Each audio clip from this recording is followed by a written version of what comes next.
sou o Thiago Nicodemo, coordenador do Arquivo Público de São Paulo, e é um privilégio estar nessa campanha Arquivo Nosso de Cada Dia. De origem, eu sou professor e pesquisador da Unicamp. Fiz graduação em Direito e História, mestrado, doutorado e pós-doutorados, sempre na área de História.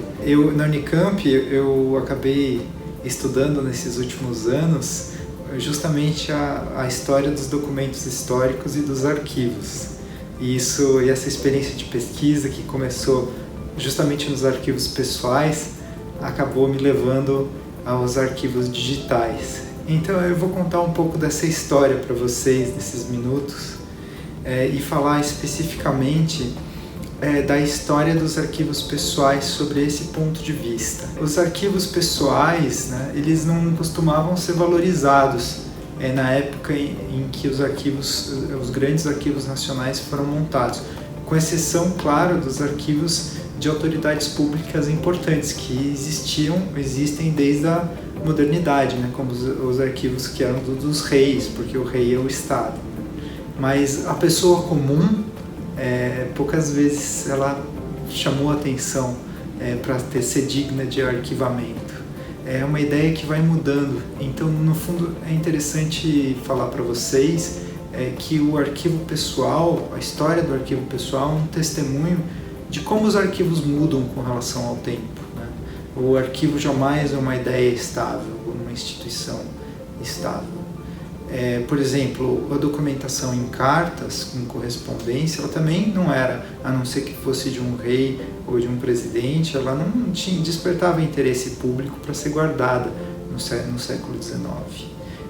Os arquivos estatais, como o Arquivo Público do Estado de São Paulo, que está fazendo 129 anos, eles foram moldados para guardar as atividades do Estado, do Estado dentro de si mesmo e das relações do Estado com os outros Estados, privilegiadamente. E essa é uma noção comprobatória de documento, uma noção que passa por disciplinas como a diplomática, esse tipo de coisa. Daí os arquivos tiveram que mudar, no fundo, porque a sociedade mudou.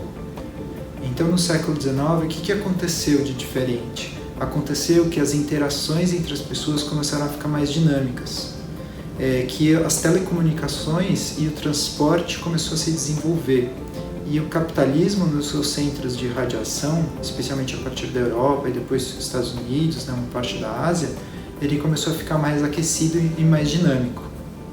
Então, o que aconteceu? Junto com isso, você teve o adensamento das cidades e de uma cultura urbana. Então, o que aconteceu? Aconteceu que você começou a ter jornais, começou a ter revistas, começou a ter uma cultura intelectual que ajudava no processo decisório também, e que não era guardada naquele arquivo do século XIX, não era um documento oficial, eram correspondências, eram trocas de ideias, evidências dessas trocas de ideias dinâmicas. Também emergiam novas figuras, como os próprios intelectuais, os engenheiros, os técnicos que ajudavam a tomar decisões do Estado. E daí o que é o arquivo pessoal? O arquivo pessoal ele reflete essa transformação. No século XX, esses fundos eles começaram a ser respeitados, a ser vistos na sua dignidade.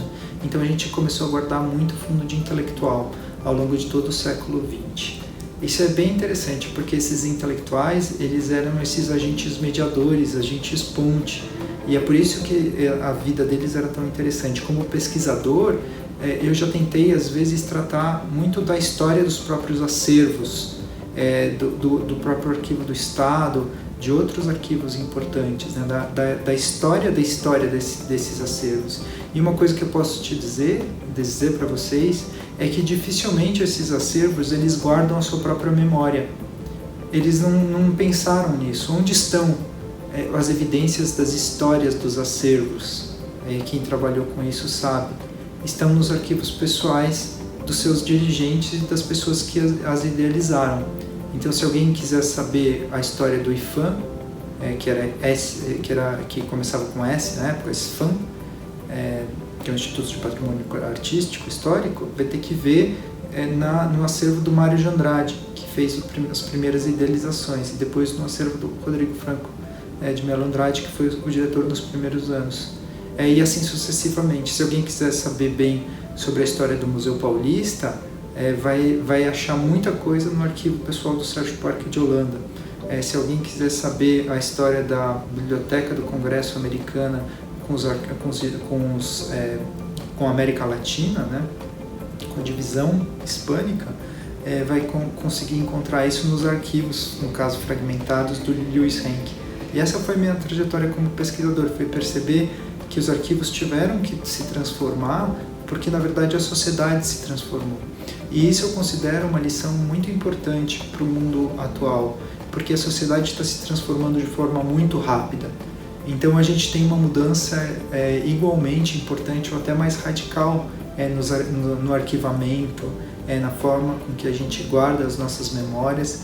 Elas estão se transformando cada vez mais fragmentadas e mais individualizadas, e elas rumam para o digital.